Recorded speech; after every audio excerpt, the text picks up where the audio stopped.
Hello बच्चों, कैसे हो आप? तो कल अपने एग्रीकल्चर केमिस्ट्री में सॉइल कोलाइड चैप्टर के मिट्टियाँ यानी सिलिकेट क्ले के बारे में पढ़ा था। अब क्या है कि इनकी इम्पोर्टेंस पढ़ेंगे, यानी इनका महत्व क्या है, इन मृत्तिकाओं का महत्व क्या है। सबसे पहली बात कि मृदा में सबसे ज़रूरी है कि क्ले होना चाहिए, ठीक है।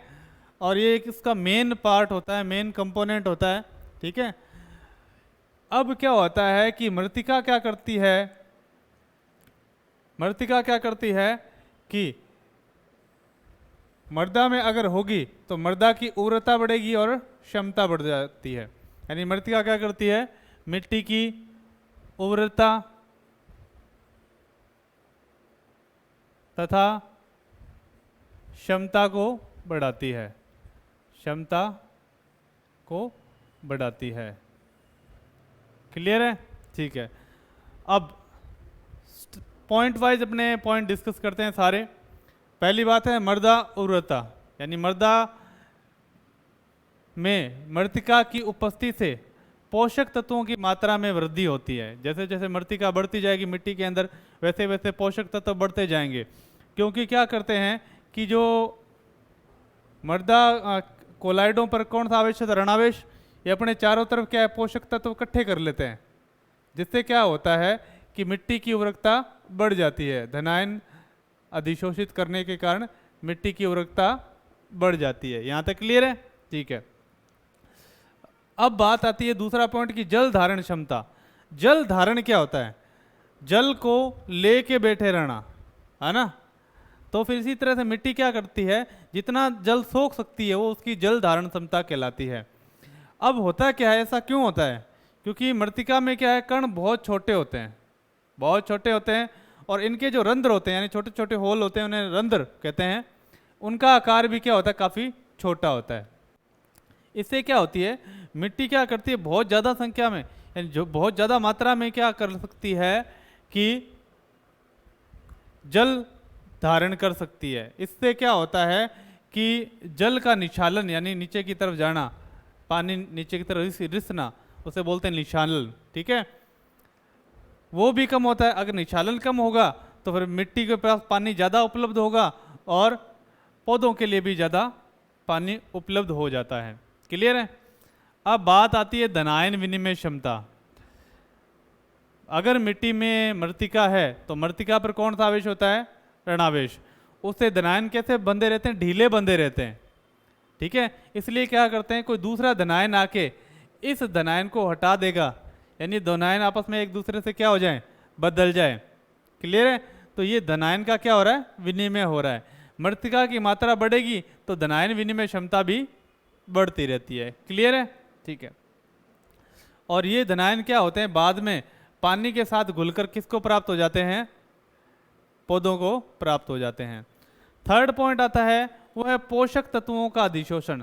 तो घूम फिर के अपने पास वही बात आ जाती है। यहाँ पर एक सिंपल सी बात है, मृदा कोलाइड पर ऋणावेश होता है, वो अपने चारों तरफ क्या कर लेती है, धनायनों का अधिशोषण कर लेती है। अब इसमें यह बात कही गई है कि मृत्तिका के कण क्या होते हैं, सूक्ष्म होने के कारण इनके जो बाहर का जो एरिया होता है, बाहरी क्षेत्रफल, वो बहुत अधिक होता है, ठीक है। इससे क्या होता है कि ये अपने चारों तरफ अधिक धनायन अधिशोषित कर लेते हैं। क्लियर है? ठीक है। नेक्स्ट पॉइंट, पोषक तत्वों के भंडारण में वृद्धि। पोषक तत्व क्या होते हैं पेड़ पौधों के लिए? वो होते हैं calcium, magnesium, sodium, ammonium, potassium. अब क्या करते हैं, मृत्तिका जैसे अपने डालेंगे तो मृत्तिका की धनायन विनिमय क्षमता ज़्यादा होती है, वो अपने चारों तरफ इन सारे धनायनों का क्या कर लेगी, अधिशोषण कर लेगी। क्लियर है? कोई K+ होगा, कोई Ca+2 होगा, कोई NH4+2 होगा, इस NH4+ होगा, सॉरी, ठीक है। तो अपने चारों तरफ धनायनों का क्या कर लेती है, अधिशोषण कर लेती है। और जितना ज़्यादा अधिशोषण करेगी और जितना ज़्यादा अधिशोषण करेगी वो उसकी धनायनों के साथ पोषक तत्वों की मात्रा भी पौधों को अधिक प्राप्त होगी। क्लियर है? अब बात आती है बंधक प्रभाव। इसमें छोटा क्वेश्चन भी आ सकता है, तो इसे अपने थोड़ा सा इम्पोर्टेंट कर देते हैं। अब क्या होता है, मृत्तिका में क्या होते हैं, छोटे छोटे कण मिलकर बहुत बड़े कणों का निर्माण करते हैं, ठीक है। और ये क्या करते हैं, बालू मिट्टी होती है ना अपने, उनको बांधने की क्षमता रखते हैं। जैसे मिट्टी में अपने डाल दिया, क्ले डाल दी, मृत्तिका डाल दी, और मृत्तिका क्या करती है, छोटे छोटे कण होते हैं और मिलकर बहुत बड़ा कण बना लेते हैं, जिससे क्या होती है, और भी मिट्टियाँ जैसे बालू मिट्टी है वो उसको बांधने की क्षमता रखती है। क्लियर है, ठीक है। तो ये बहुत ही इंपॉर्टेंट था कि मृत्तिका के कण बहुत सूक्ष्म होते हैं और ये क्या करते हैं, एक बहुत बड़े कण का निर्माण करते हैं। बहुत सारे कण मिलकर एक बड़े कण का निर्माण करते हैं। क्लियर है, इसे बोलते हैं अपने बंधक प्रभाव। अब अपने पास अकार्बनिक कोलाइड तो हो चुका, अब पढ़ते हैं कार्बनिक कोलाइड। कार्बनिक कोलाइड में मेनली अपने पास आता है ह्यूमस। क्या आता है, ह्यूमस। ह्यूमस क्या होता है, इसके काले या भूरे रंग का टूटा फूटा, ये जिसे बोलते हैं विच्छेदित पदार्थ होता है। अब क्या होता है कि इसकी धनायन विनिमय क्षमता बहुत ज़्यादा होती है। क्या होती है, इसकी धनायन विनिमय क्षमता बहुत ज़्यादा होती है, जिसके कारण क्या होता है, इसकी जो क्वालिटी होती है वो मृत्तिका से भी ज़्यादा होती है। देखो, जिससे धनायन विनिमय क्षमता मृत्तिका खनिज से भी ज़्यादा होगी। अगर धनायन विनिमय क्षमता ज़्यादा होगी तो मिट्टी में पोषक तत्व ज़्यादा आएंगे, मिट्टी की उपजाऊपन में वृद्धि होगी। क्लियर है। अब ह्यूमस में ज़्यादातर कौन से पदार्थ होते हैं, तत्व होते हैं, कार्बन, हाइड्रोजन और ऑक्सीजन, ठीक है। ह्यूमस का जो कोलाइडल संगठन होता है, यानी किससे मिलकर बनी होती है, वो भी अपने पास किससे हैं, कार्बन, हाइड्रोजन और ऑक्सीजन से मिलकर बनी होती है। क्लियर है। अब ह्यूमस के मिसेल में दो आयनिक परतें होती है। अब ह्यूमस में क्या होता है, दो आयनिक परतें होती है, एक, ठीक है, अंदर वाली परत पर कौन सा आवेश होता है, ऋणावेश, ठीक है, ऋणावेश होता है। और बाहर वाली परत पर क्या होते हैं, धनायन होते हैं, ये सारे hydrogen, calcium, magnesium, potassium, sodium, ammonium आदि, ठीक है। और ये क्या करती है, ऋणायन क्या करता है, धनायन को अपनी सतह पर क्या करता है, अधिशोषित करता है। तो अपने पास K+, Ca+2, NH4+, ये सारे धनायन क्या इसकी सतह पर क्या हो जाते हैं, अधिशोषित रहते हैं। अब ह्यूमस कैसा है, बढ़िया है, सही, बढ़िया नहीं है, ये सब किस पर निर्भर करता है, ये सब निर्भर करता है ह्यूमस की पीएच पर निर्भर करता है। क्लियर है। अब क्या होता है, मिट्टी की अत्यधिक अम्लता, मान लो आपने मिट्टी ली, वो अम्लीय ज़्यादा है, क्या है, अम्लीय ज़्यादा है। इसका मतलब ये हो गया कि इस परत में क्या H+ आयन बढ़ गए। जब H+ आयन बढ़ जाएंगे तो मिट्टी क्या हो जाती है, अम्लीय। और अगर H+ आयन कम हो गए तो मिट्टी क्या होगी, क्षारीय। क्लियर है।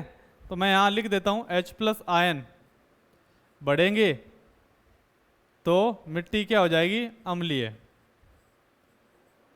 H+ आयन बढ़ेंगे, यानी बढ़ने का निशान ये है, ठीक है। और H+ आयन कम होंगे तो मिट्टी क्या हो जाएगी, क्षारीय हो जाएगी। H+ आयन बढ़ेंगे तो ह्यूमस क्या हो जाएगा, अम्लीय, और H+ आयन घटेंगे तो ह्यूमस क्या हो जाएगा, क्षारीय। बहुत ही सिंपल है। तो अपने एक बार थ्योरेटिकल है, समझाने वाला इसमें कम पार्ट होता है, इसलिए अपने क्या करें, ज़्यादा से ज़्यादा इसको अपने डिस्कस कर लेते हैं।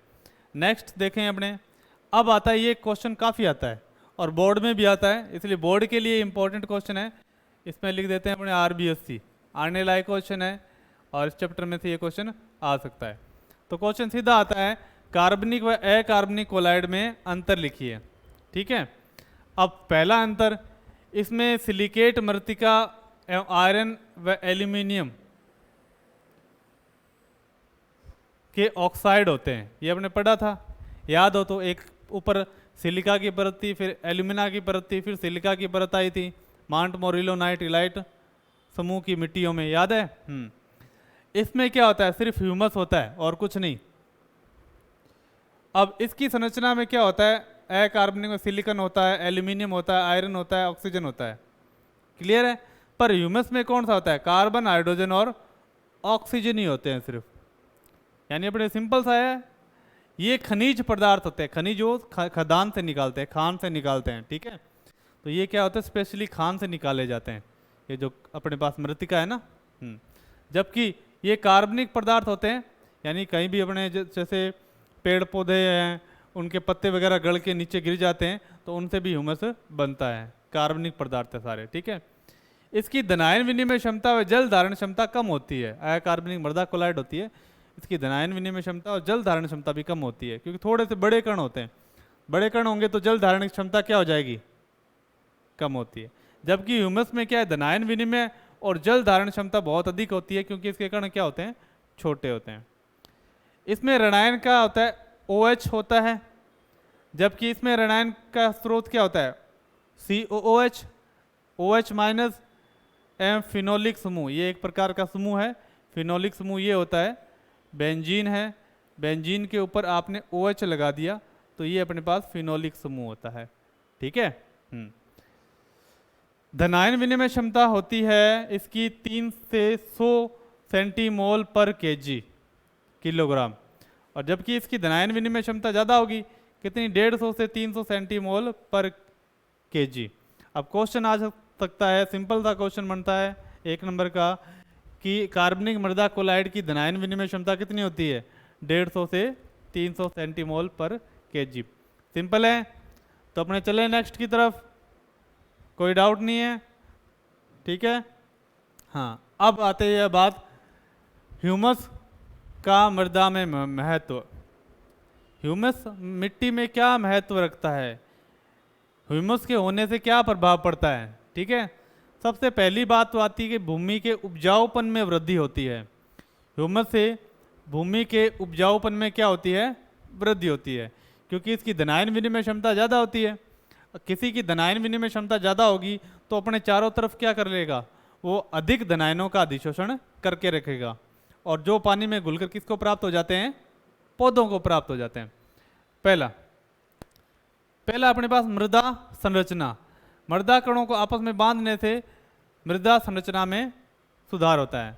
ह्यूमस क्या करता है कि मृदा के कणों को आपस में बांध के रखता है, जिससे क्या हो, भूमि के कटाव की समस्या ना हो। अगर वो बांध के रखेंगे तो क्या, पोषक पदार्थ वहीं के वहीं पड़े रहेंगे और भूमि के उपजाऊपन में क्या हो जाएगी, वृद्धि हो जाती है। दूसरा, धनायन विनिमय क्षमता, अभी डिस्कस किया आपने, धनायन विनिमय क्षमता ह्यूमस की कितनी होती है, 150 से 300 सेंटीमोल पर केजी, ये रहा, ठीक है। इसका मतलब इसमें बहुत सारे धनायन पाए जाएंगे, ठीक है, और उनका निचालन यानी उनके लीकेज को रोकता है। अब जल धारण क्षमता, आपको बताया था छोटे कण होते हैं तो जल धारण क्षमता भी क्या होगी, इसकी ज़्यादा होगी, ठीक है। सुगठ्यता एवं सहसंजन, सुगठ्यता और सहसंजन किसके गुण हैं, सिलिकेट क्ले के। ये गुण ह्यूमस में सुगठ्यता और सहसंजन गुणों की क्या होती है, अपने पास कमी होती है। क्लियर है, ठीक। उभय प्रतिरोधन क्षमता, ह्यूमस से क्या होता है, अगर मिट्टी में ह्यूमस अधिक मात्रा में उपलब्ध है तो जाहिर सी बात है मिट्टी क्या होगी, उपजाऊ होगी। क्लियर है, और मिट्टी में क्या है, धनायन विनिमय क्षमता की भी बढ़ोतरी होगी। पर अपने को देखना है उभय प्रतिरोधन क्षमता, इसे बोलते हैं कि ये वो क्षमता होती है जब किसी मिट्टी में थोड़ी मात्रा में अपने अम्ल मिला दें या थोड़ी मात्रा में क्या मिला दें, क्षार मिला दें, तो उसकी पीएच में कोई परिवर्तन नहीं होता। अगर अपने मिट्टी में ह्यूमस मिला दिया है तो मिट्टी की प्रतिरोधक क्षमता में बढ़ोतरी हो जाती है, ठीक है, बढ़ोतरी हो जाएगी। इससे क्या होगा कि अगर इसमें थोड़ी मात्रा में अम्ल या क्षार मिलाऊंगा तो उससे कोई फर्क नहीं पड़ता। क्लियर, ठीक है।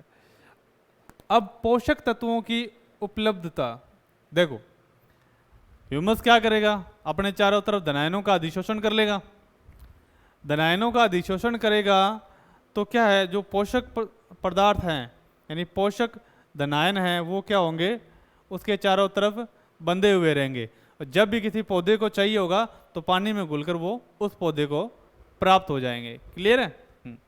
अब क्या बात आती है, ये भी इम्पोर्टेंट पॉइंट है, इस पे मैंने इम्पोर्टेंट लगा दिया, बहुत ही बढ़िया है। मृतिका कणों पर आवेश की उत्पत्ति।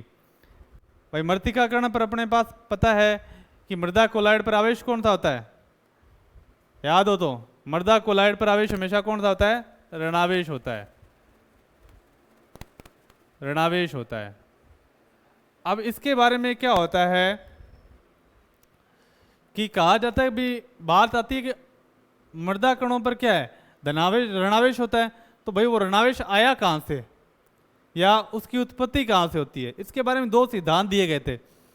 पहला है खुले क्रिस्टलीय किनारे, ठीक है। अब होता क्या है इसके अंदर, ये अपने पास सिलिकेट मिट्टी है, ठीक है, या एल्यूमिना की मिट्टी है, ठीक है। इनके परतें हैं, परतें, और इनके किनारे क्या होते हैं? खुले होते हैं, जिन पर क्या होते हैं? मुक्त संयोजकताएं पाई जाती है। क्या पाई जाती है? मुक्त संयोजकताएं, मुक्त संयोजकताएं पाई जाती है। मुक्त संयोजकता से मतलब ये है कि अगर इसको बंद बनाने के लिए कोई और तत्व मिलेगा तो उसे से आसानी से ये बंद बना लेगी। क्लियर है? ठीक है। अब देखते हैं, तथा बाहरी सतहों पर ऑक्सीजन हाइड्रोक्सिल समूह होते हैं, और इसके जो बाहरी सतह होते हैं उस पर क्या होते हैं? OH समूह होते हैं, ऑक्सीजन होते हैं, ठीक है, जो ऋणावेश के रूप में कार्य करते हैं। OH माइनस पर क्या होता है? माइनस चार्ज होता है, ऋणावेश के रूप में कार्य करते हैं। अब ये क्या करते हैं, अगर परत है अपने पास सिलिका की या एल्यूमिना की, तो उसकी सतह पर चिपके रहेंगे, ऐसे चिपके हुए रहते हैं। क्लियर है? अगर अब अपने क्या करते हैं कि पीएच थोड़ी बढ़ा देते हैं, पीएच धीरे धीरे बढ़ा देते हैं, और जैसे जैसे अपने पीएच बढ़ाएंगे तो क्या होगा, ये OH है ना, ये अलग हो जाएंगे इससे, ठीक है। सिलिका की परत है, OH ये अलग हो जाएगा, SiOH। पीएच बढ़ाना है यानी क्षारीय करना है, तो इसके अंदर क्या मिलाएंगे अपने पास? OH मिलाएंगे, OH मिलाएंगे, और OH मिलाने पर क्या होता है? पीएच के मान में वृद्धि होती है, तो ये क्या होता है? ये वाले टूट जाते हैं। अब ये H प्लस का टूट के बाहर निकल गया, एक H प्लस OH माइनस, क्या बन गया ये? एक तो SiO minus plus H2O। H2O कहाँ से बन गया? एक H ये, एक H ये, दो H H2, और एक ऑक्सीजन अपने पास क्या है? H2O। क्लियर है? ठीक है। अब क्या होता है, इसके अंदर एक बंद खुला भी रहता है, क्योंकि सिलिकॉन 4 बंद बनाता है इस हिसाब से। क्लियर है? उसी टाइप से अगर एल्यूमिना की है, एल्यूमिना की है, AlOH है, वही सेम इसके साथ होगा। क्लियर है? OH माइनस, और क्या बन गया ये? AlO minus plus H2O। तो सिंपल सी बात है कि खुले क्रिस्टलीय किनारे, इसमें क्या होता है कि जो सिलिका और एल्यूमिना की परत होती है, कौन सी होती है? सिलिका और एल्यूमिना की परत, उनमें क्या है? मुक्त संयोजकताएं पाई जाती है, जहाँ पर क्या होते हैं? OH माइनस और ऑक्सीजन ऋणावेश के रूप में क्या करते हैं? काम करते हैं।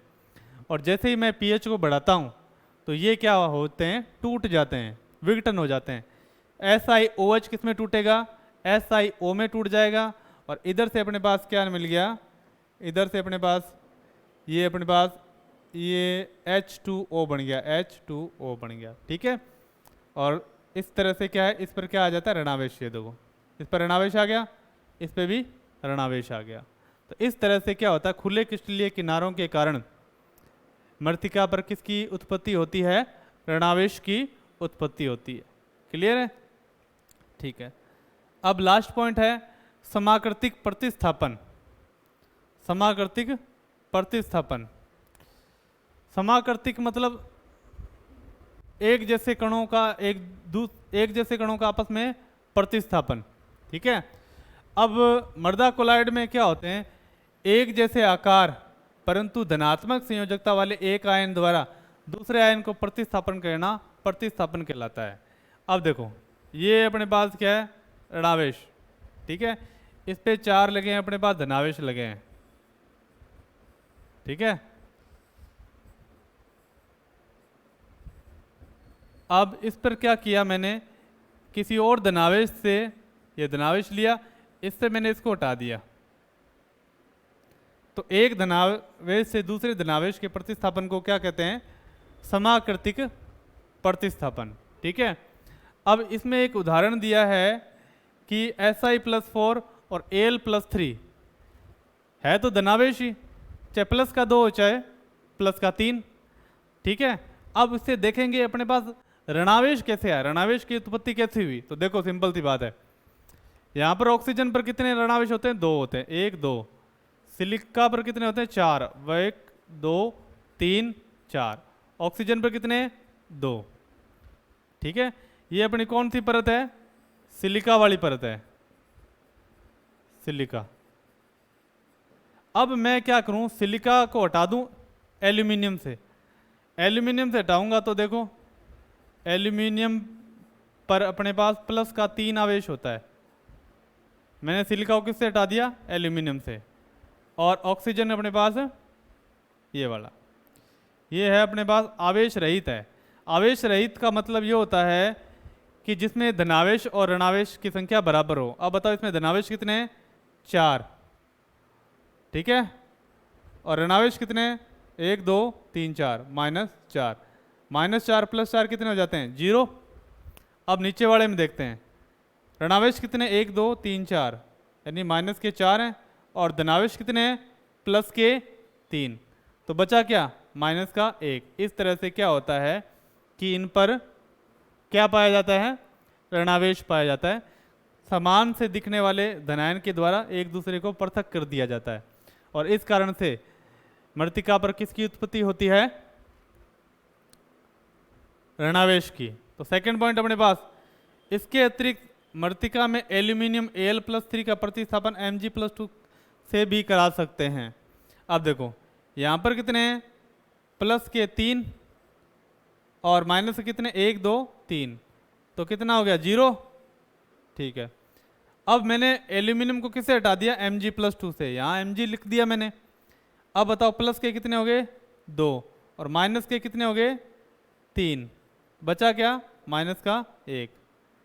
इस तरह से क्या होता है कि दो तरीके से अपने पास, एक तो खुले क्रिस्टलीय किनारों के द्वारा मृत्तिका के कणों पर क्या आता है, ऋणावेश आता है, और दूसरा समाकर्तिक प्रतिस्थापन के द्वारा मृत्तिका कणों पर क्या आता है, ऋणावेश आता है।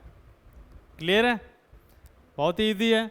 अब अपने क्या करेंगे, नेक्स्ट 4th चैप्टर स्टार्ट करेंगे, और उससे पहले आपको क्या करना है, इस पूरे पार्ट को रिवाइज करना है बढ़िया तरीके से, और कोई भी डाउट हो तो कमेंट में डालें, लाइक और सब्सक्राइब करें चैनल को।